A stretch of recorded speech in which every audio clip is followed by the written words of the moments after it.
People of the world, welcome to Send It Rising. Oh my goodness, you are in the right place. You've heard me say it a million times before. You're going to hear me say it again. I don't believe in coincidences. I believe that the people that come into our lives come for a good reason, which is why I've had some of the best conversations I've ever had on this show. And prior to us hopping on, my guest today and I were chatting about how, I don't know, for $250, you can fly a freaking plane. Can you imagine you're in Las Vegas for whatever, and then boom, you're sitting not on the right hand, but on the left hand side of the plane, literally doing the whole deal. Our guest today can make that dream a reality for you, which is absolutely incredible. All In Aviation is a flight school. They've got Cirrus planes. They've got new, incredible, gorgeous machines. You're going to want to check them out. This interview is going to blow your mind. Ladies and gentlemen, welcome to the show, the one, the only, Paul Sallach. Thank you. Good. Thanks for going all in, right? Hey, man, I'm saying all in aviation. So I'm excited about that. You know, I'm nervous even at the idea, because the second here's what I love about price transparency. If you just throw a price at a potential client, now the wheels start turning. They're like, you know, and sure, like maybe for the more expensive planes, it could be more expensive, whatever, but say, call it 250. It's like, wow, I can afford that. And then you start going, okay, now I'm in the cockpit of the plane, and the mind literally goes there immediately, and the imagination starts to toil away. So walk me through some of the people that have done this. They paid the money. They've never been in the cockpit of a plane before, and now they're sitting there like freaking out. Yeah, no, it's a bucket list for a ton of people, right? People that maybe thought they want to make a career out of it, or sometimes people just later in life say, I've always wanted to do it. So we've got 16 different airplanes, so different price point for anybody. If they want to fly in a Cessna, they could do it in a Cessna. You want to fly in a Vision Jet, we actually have a jet, so you could do it in a jet as well. So it really is a concern for people at first, but we pair you up with one of our flight instructors. They're there to make sure that it goes safe and communicate with the air traffic control, and at the end of the day, you get a little certificate that says you went all in, and it's your first flight instruction that you could use towards a pilot license. Oh, wow. That is absolutely incredible. So I love everything about it. I think for a lot of folks, it's one of those I can't afford it situations. Sure. They go, flight training. I don't want to do flight training. How many tens of thousands of dollars is that? And that's so much money. And, and the whole mind does this whole like fear-based dance. But I think what people really want is what you just described, right? Yeah. I want to be there. I don't want any of the responsibility, not really, you know, but I want to be in the driver's seat and being told exactly what to do. Just show me what to do. And then, so to give that, I mean, that's an incredible gift. And that price is really low for an experience like that. I mean, you're not going to fly a jet for $250, so please don't take that the wrong way. But yeah, people want to jump into a $1 million Cirrus that we've got, an SR22. It might be, $700-800 to go for an hour flight, but you can see some of the most beautiful sights in the country with the Hoover Dam, the Grand Canyon, Valley Fire, the Las Vegas skyline, and you point, and then your hand ends up turning the airplane, and that's where you go. So it's a self-guided tour in a way. That is just a miracle. That is a miracle. That's like what is that that network, that nonprofit that does miracles for kids? Angel Flight or Make-A-Wish? Yeah, stuff like that. Oh, Make-A-Wish. This reminds me of Make-A-Wish. Sure. Because we get older and we kind of go, oh, okay, well, I'm an adult now, so I have responsibilities and this and that, whatever. But what kid doesn't want to fly an airplane? Sure. Of course they do. I mean, to be honest with you, most adults always want to fly airplanes too, and they put it off. And truthfully, we find a lot of the people that walk in the doors are those that have come later in life after they've, maybe the kids have gone to school, or maybe they've achieved some success, and they're like, I want to spend a little money and become a pilot. It's always something I wanted to do. So, sometimes we come to meet the parents, and then their kids are going to grow up and be pilots. So we can accommodate really anything that will get that aviation itch out of your system. It's incredible. And what I love about it is, say, let's say you did run a next door ad and you got some locals in, and they sit behind it fully expecting to just do the day, right? Uh-huh. That's their mindset is like, I'm going to go up there, but then you do it. You've done it, and Yeah. you land, like the plane lands, and you go again. Well, what's cool, like, most people don't realize the lifestyle and the freedom that aviation is all about. I can just walk out to my plane right now, jump in the plane, and go really anywhere that I want. I have to avoid a certain airspaces, but the amount of flexibility that gives to your life and maybe your business, to just take whoever you want, wherever you want, whenever you want. It sort of opens up this window of, you don't have to fly in the airlines and sit in the back and deal with the TSA rigmarole. And I truly find that a lot of people just get the blinders taken off and go, wow, there's a whole different world out here when you're flying yourself. It is just so beautiful. I mean, it's so beautiful, and I love San Diego. Okay, love Huh? it. I want, if San Diego You and I were, both. Yep. oh man, yeah. So to be able to like hop in a plane and fly down there yourself, Yeah. that's wild. Yeah, and it's like hour 10 minutes, hour 15 minutes, depending on the wind, and you can land right down where the airliners land, or there's like 6 other airports in San Diego you could stop at. So, uh, I mean, that is a dream come true to me. It's because I live in Inspirata, and for those of okay. you listening that aren't in this neighborhood, Inspirata is right by the Henderson Executive Airport, which I believe is where Yep. where you That's where we're at. yeah, where you're at. Yeah, Yeah. exactly. Oh, so cool. Yeah, you really got me seriously thinking about it.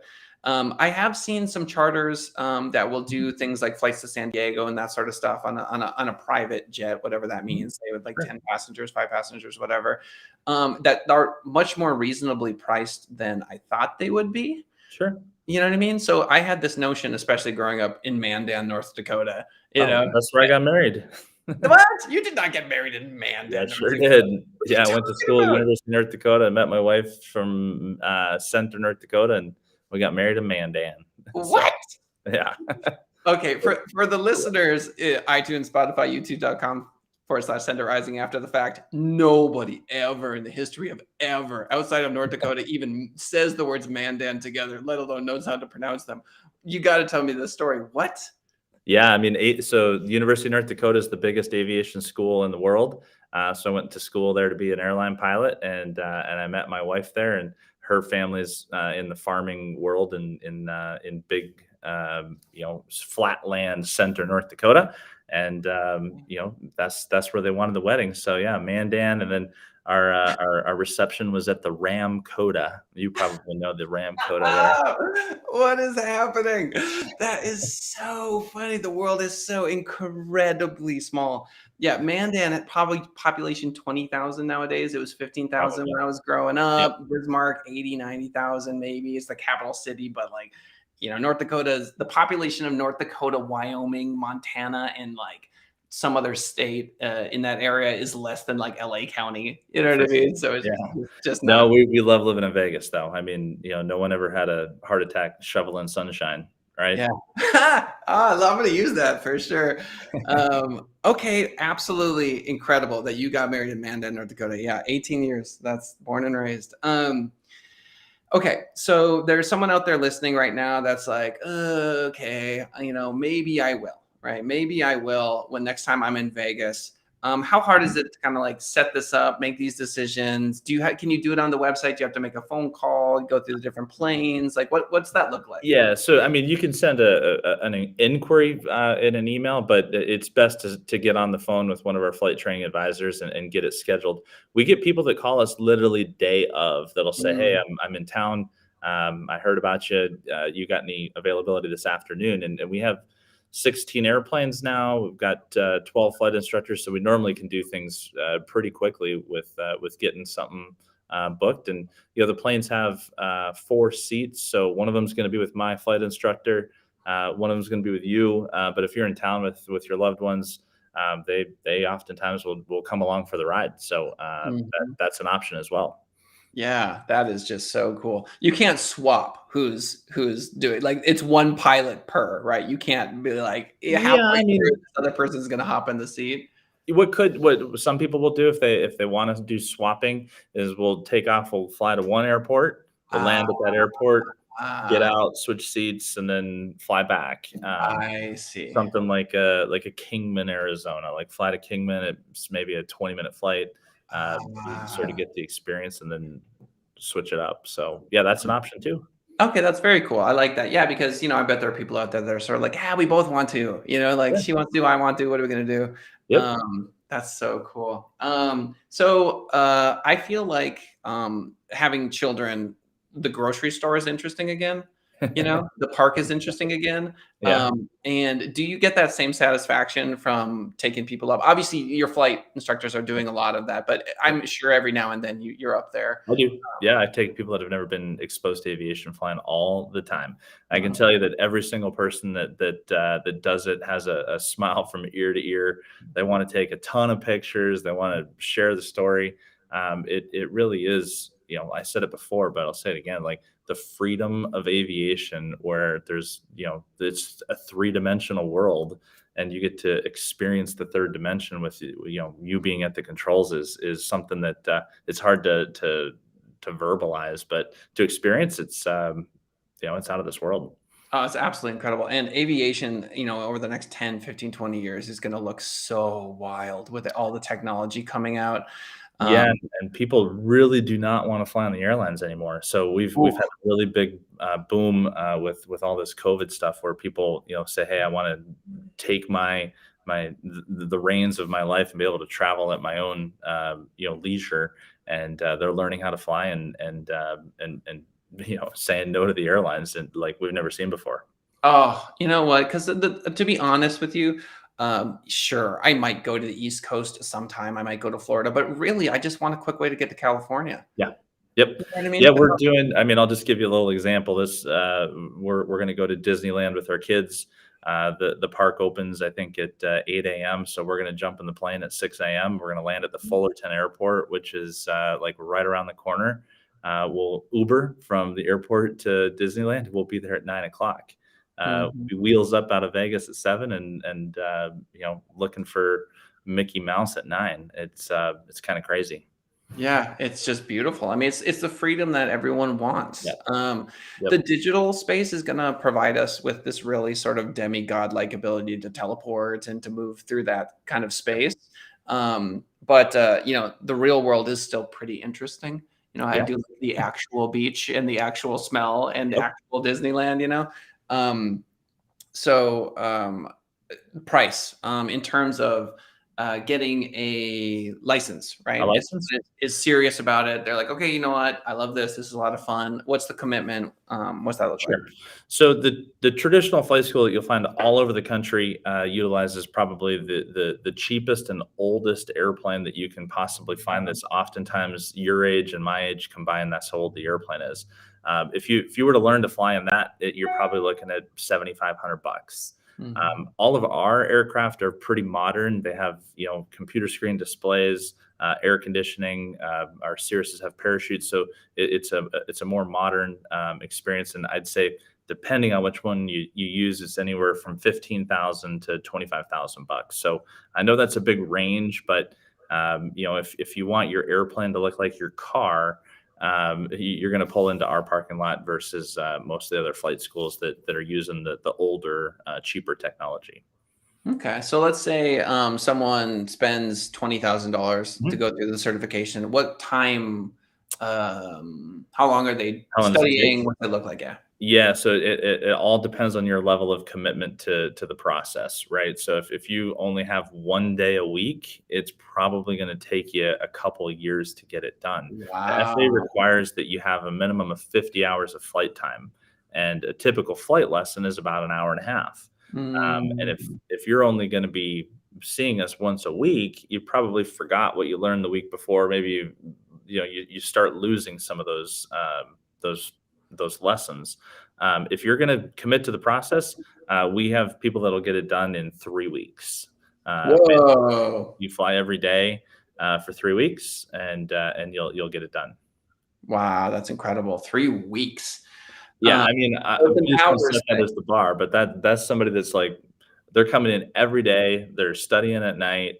I'd say our average person, though, if you're going to do 2 to 3 days a week, you're probably looking at 4 months. Is there a test that one takes at the end to get a Yeah, certification? yeah. There's actually 2 tests. There's a written test, just like when you go get your driver's license, you got to pass the knowledge portion, and then there's a practical test Mm. where you fly with an examiner from the Wow. FAA.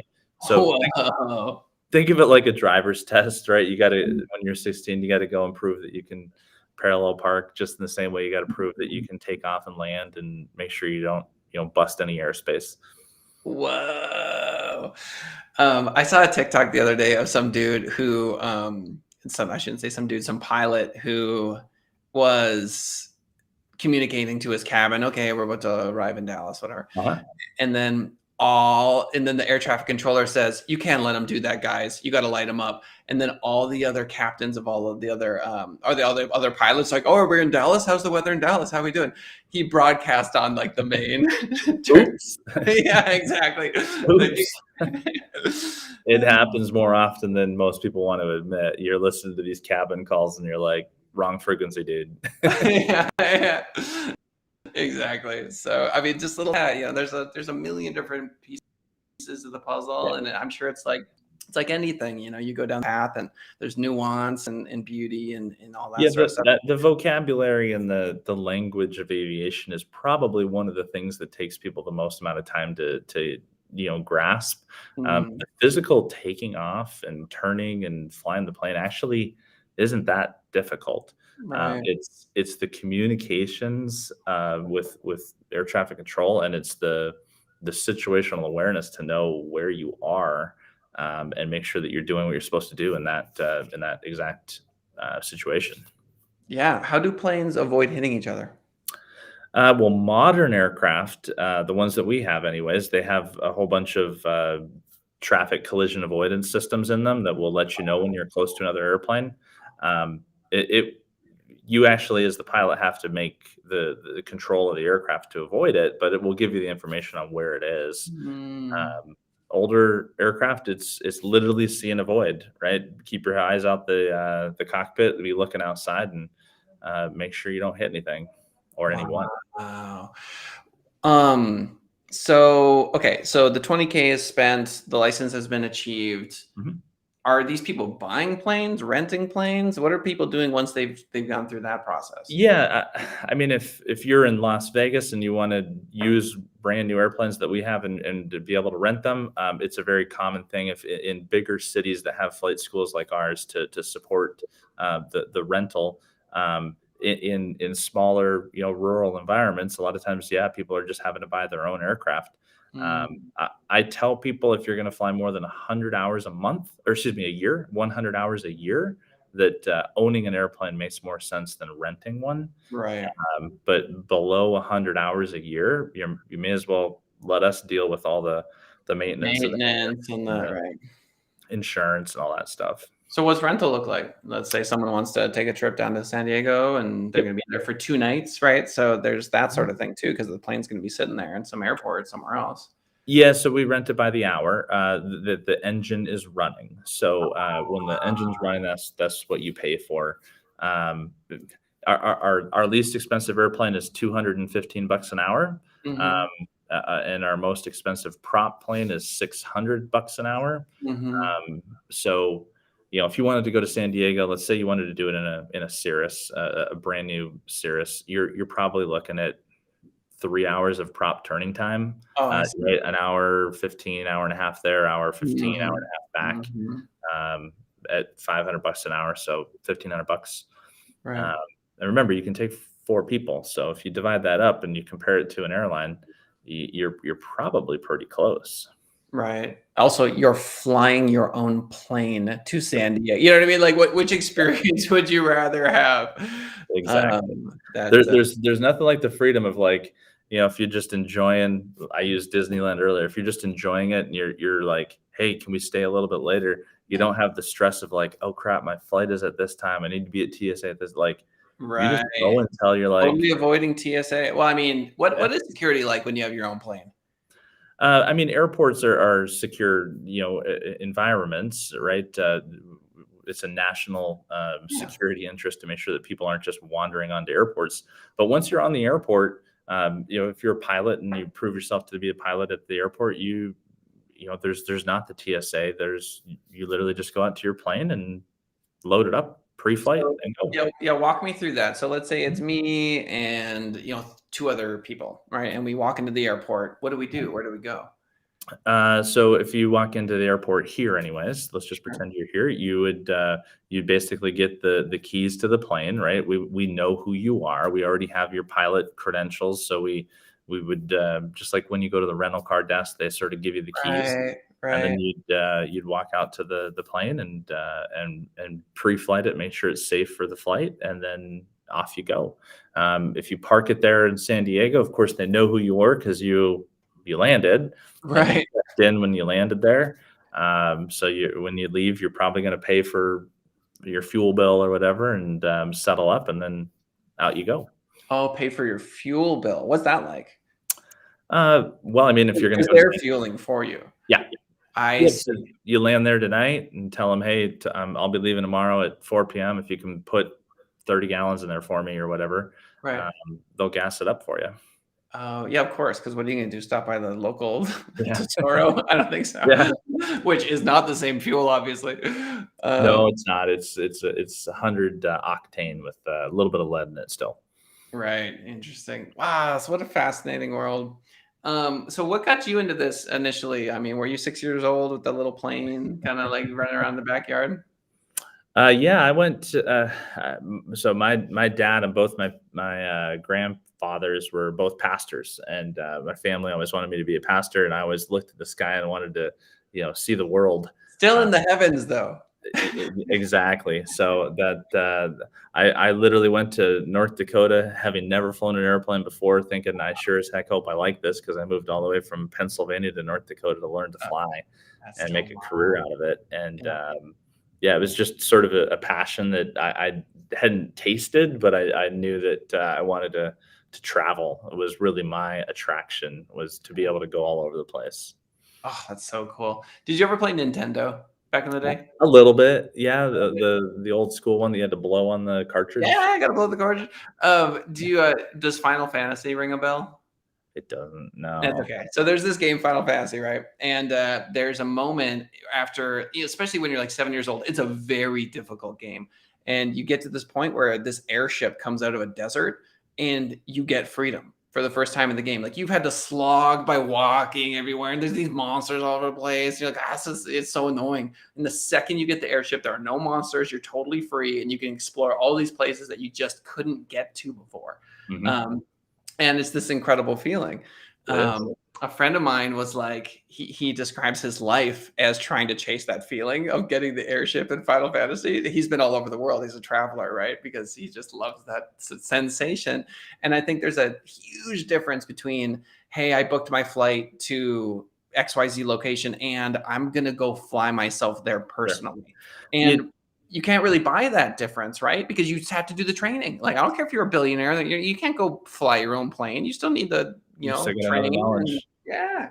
Yeah, what's crazy, you say you get the freedom to go places that you never thought you could go before. So the airlines in the United States serve 400 airports, right? If you look at the United States, there are 6,000 airports in the United States. So you're so limited with the commercial airline travel that once you sort of realize, oh my gosh, there's an airport pretty much in every municipality, every county in the United States has an airport. So you can get to where you want to go without the whole hub and spoke system. So your freedom scenario was pretty on point there. That's so cool. If you land in one of these smaller airports, then what? Do they have rental cars usually, or how's Um, that work? Some of them do, but interestingly enough, most airports have a crew car or Mhm. a courtesy car. So it's in some counties, it's normally the retired sheriff's vehicle, and it's probably like 20, 30 years old. So it's a very interesting thing to be landing in the middle of nowhere, and you jump in the old sheriff mobile, and you're driving around town, and you get a lot of looks like, who is this guy? But it's a very it's a pretty common thing to find around the country. The bigger airports, they'll have rental cars, but thankfully nowadays you got Uber. Oh, duh. Good point. Great point. Yeah, sorry, I was stuck back in the early 2000s there for a second. Yeah, Uber and Lyft. Dude, that's my absolute favorite thing about modern travel is I love to go to California or wherever and walk in a straight line. Sure. Do you understand what I'm saying? Like, hey, that looks cool. I'm walking over there. Oh, hey, look, it's a thing. And just have the total freedom to go. I don't have to walk in a circle anymore. Sure. I don't have to be a hamster on a wheel. Yep. I can go wherever I want and they're going to pick me up, wherever I happen to be at that time. I absolutely love that freedom. Yep. Yeah, no, Uber makes life a lot easier. It was difficult, I will admit, before. If you're making sure the airport has a crew car, you're making sure that the crew car has a key in it. Like some of these airports, no one's there. So it's really gotten a lot better here lately. That's so cool. Yeah, absolutely incredible. Well, ladies and gentlemen, as I'm sure you've already realized, there is a whole world out there. At a bare minimum, next time you're in Vegas, spend the money, put some money. Yeah, go all in, baby. Right. Yeah, fly an airplane. Like, come on, dude. You don't want to fly. Tell me you don't want to fly an airplane. Leave a comment, youtube.com/senditrising and say, I don't want to fly an airplane, Kelvin. I don't believe you. I think it's an incredible bucket list item. And then who knows, you might get the itch. You might get the aviation itch. And the other thing too that I think is underrepresented is the inspiration that we get from small things in our lives that we didn't think would have such a profound impact. So do you really know how you're going to feel when you're, tens of thousands of feet up in the sky? Like, I mean, you can imagine, you can think it, but you actually do it and it can unlock all sorts of passion and motivation and drive and cool stuff. You look at billionaires like Richard Branson doing crazy stuff all the time. Why do you think he does that? Like Elon Musk, I'm going to Mars. Like they are putting themselves in these situations because it unlocks parts of your soul, of your heart, and your mind to do incredible things. And so Paul is a purveyor of said keys to unlock. It's available to anybody. I mean, it's really the honest to God truth. Anybody can jump in the left-hand seat of an aircraft with one of our flight instructors and get a taste of it. And we love sharing the passion that aviation has for me and for really everybody that's in the industry. Incredible. Why don't you let the fine folks know where they should go, where they should call, the email, the contact information, all that stuff. Yeah, so check us out at www.allinaviation.com. We're on Facebook and Instagram. And if you want to get a hold of our flight training advisor to get something scheduled, just call 702-ALL-IN-22. That's 255-4622. 255-4622, you say? You got it, 255-4622. All right, good times. Ladies and gentlemen, if you're anything like me, you're starting to think about what it's like to fly a plane, take them up on it. I'm telling you, it could be a lot of fun. Ladies and gentlemen, that is Send It Rising, episode 371. Thanks for swinging on by the show. We'll see y'all next time. Bye for now. Thank you.